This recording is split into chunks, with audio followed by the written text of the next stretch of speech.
Ala sa Wala bahay. na si Chama may sa bakal. Asan? Wala na. Sa merkado po. Ah, sa merkado. Palengke. So, Sige. Okay lang, ganito na lang. Yung number ni Chamame. hello? La misma. Yo no escucha. Yo no escucha. Yo no escucha. Allá, sí, sí. Ahora bien. ¿Lo escuchario? Sí. Poquito. Ah, guapa. Ah, misma, Ha? hay que hablar tu mamá. Para? At hablar tu mama, sabihin mo sa mama mo na tawagan si Aya. Llamar Aya. Oh. Si este numero yung mandado. Number na binigay ko sa'yo. Oh. Oh, naintindihan mo? Opo. Ayun, ganito, makinig ka. Sabihin mo sa mama mo, tawagan si Aya. Ngayon, Oh. anong oras na ba dyan?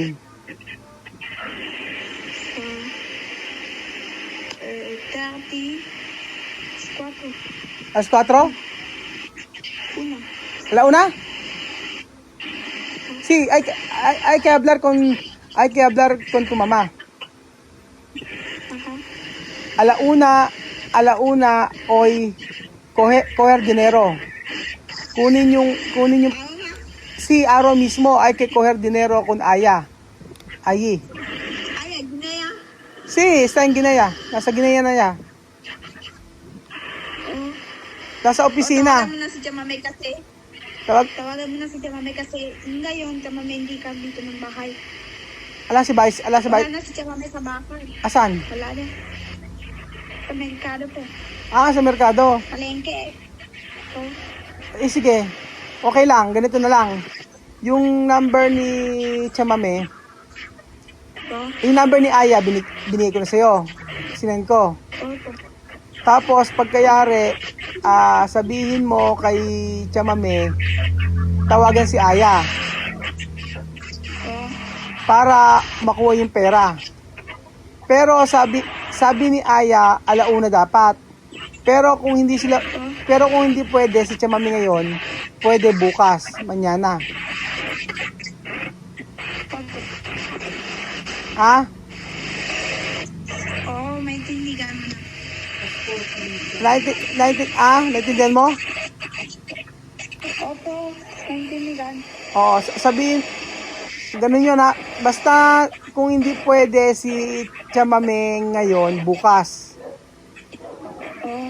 Pero tuwing alauna ha. Oh. Oo, alauna lang pwedeng kunin yung pera. Tapos, pagkayari, ibibigay ko yung date kung kailan bibili ng ticket para sa Bata Malabo. Padadala ko yung ticket ninyo. Huwag muna bibili ng ticket, huwag muna. Yung pera ay itago muna. Guardar, tapos papadala na yung ticket. Papadala ko kung kailan bibili ng ticket. Huwag mo na bibili. Antay muna ako. Opo. Naintindihan mo? Opo. Oh.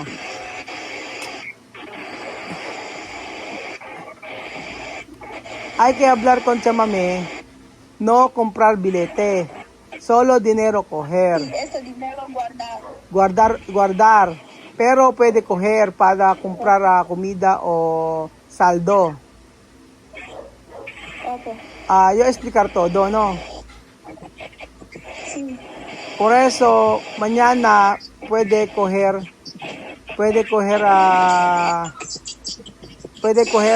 dinero con Aya. Okay? Oo. Oh, okay na ba si Vivian? Ha? Okay. Na ba si Vivian? Sabi ni Vivian, hindi kami naman problemas. Okay naman. Ano sabi ni Vivian? Okay. Eh si Amir okay na. Oo. Ano sabi ni Amir? Hindi ko lang. Kasi hindi kami na nang kausap si Amir. Bakit? Asan ba si Amir? Hindi ko alam.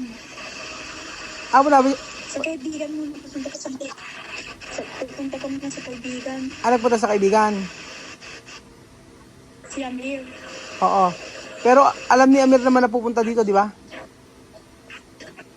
Oo, alam mo. Oo, alam niya.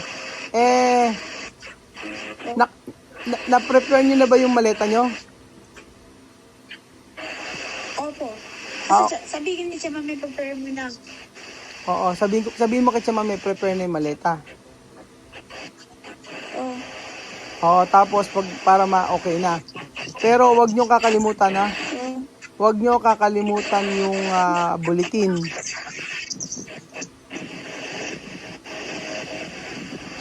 Okay? Opo. Nasaan ka ba? Ba't madilim?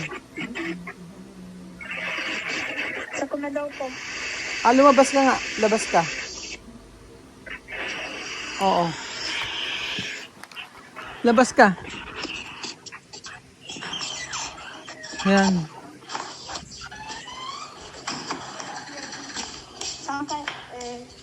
Kung nga din si Vivian, dito mo na pakakasamahan ka, usap mo na. Vivian. Oo. Yun. O, teka muna. Kasi man pakakausap mo na. Oo. Hello, Bibian. Hi. Hello. Sabihin mo, makinig ka. Sabihin mo sa mama mo na tawagan si Aya. Yung number ay binigay ko na kay Misma. Okay po. Tapos, Bibian, yung number ni Aya binigay ko na kay Misma. Tawagan kasi kukunin yung pera para sa ticket ninyo. Okay. Pero sabihin mo sa mama mo, wag mo na bibili ng ticket. Antayin niya yung sasabihin ko.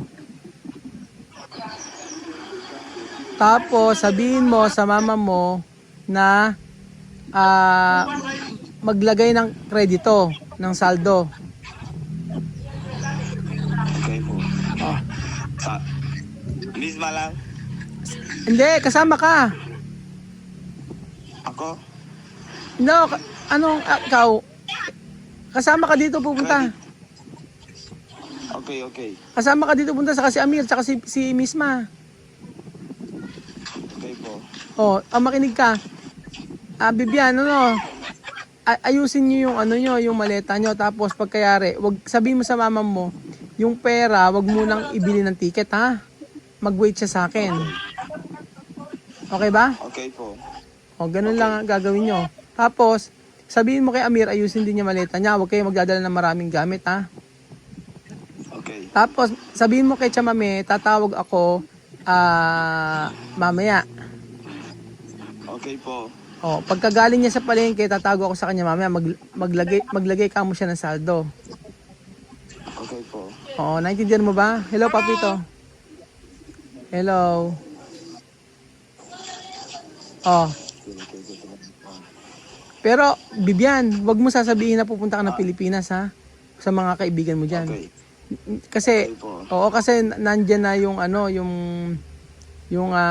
nandyan na sila, yung dating nagpunta dito. Okay. Basta wag mo sasabihin na aalis ka, ha? Kasi, Okay.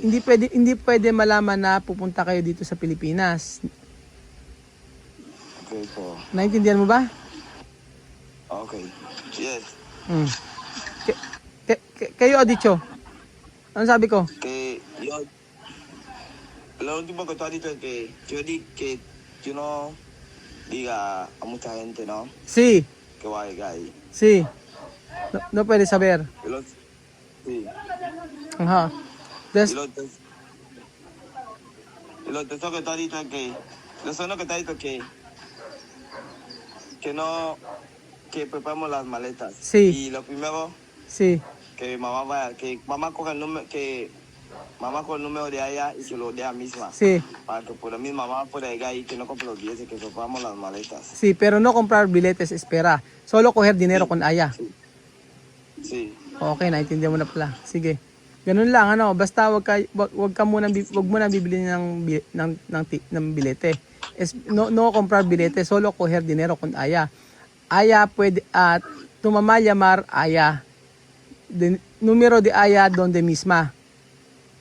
Sí. Después Aya ha dicho puede coger dinero a la 1 de la tarde. Ahora a la 1, puede coger mañana, pero avisar Aya primera. Sí. Okay, ¿tú escucha? Sí. Vale, Vivian, hay que hablar con tu mamá cuando venir llamarme, ¿okay? Yo quiero hablar algo. Sí. Okay, gracias. Sí. Okay. Yun po mga amigo, nagkausap kami ni Vivian tsaka ni Misma kasi si Siya Mami hindi po nag-online. So, si Misma ang nakausap ko about po sa pagpunta nila sa Pilipinas. Kabilin-bilin lang ko mga amigo na wag nila sasabihin sa mga kapitbahay nila na sila ay aalis. So wala nakakaalam talaga mga amigo kailan sila makakarating dito. Kung next month ba or sa susunod na buwan, ganyan po.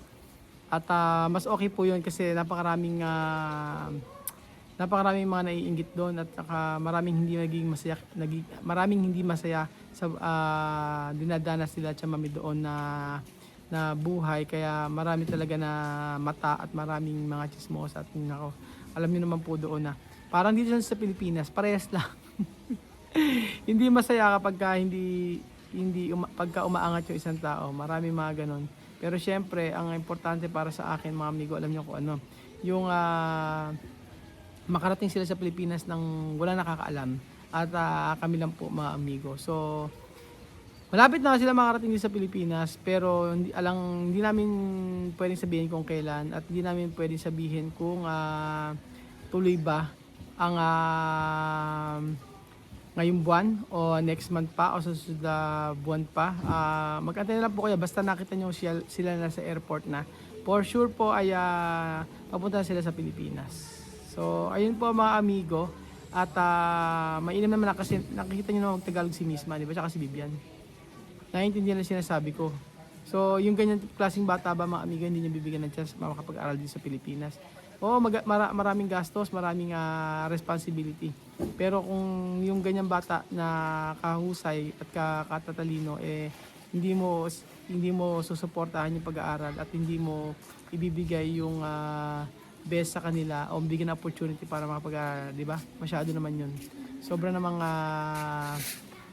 po yun at parang inalisan natin ang karapatan na ang mga bata ay makapag-aral na maayos dito sa Pilipinas. So ayun po mga amigo, maraming salamat po. At I hope and I pray na maging maayos ang pagpunta nila dito sa Pilipinas. So malapit na ang araw na makita niyo po sila muli. So salamat po mga amigo at God bless po.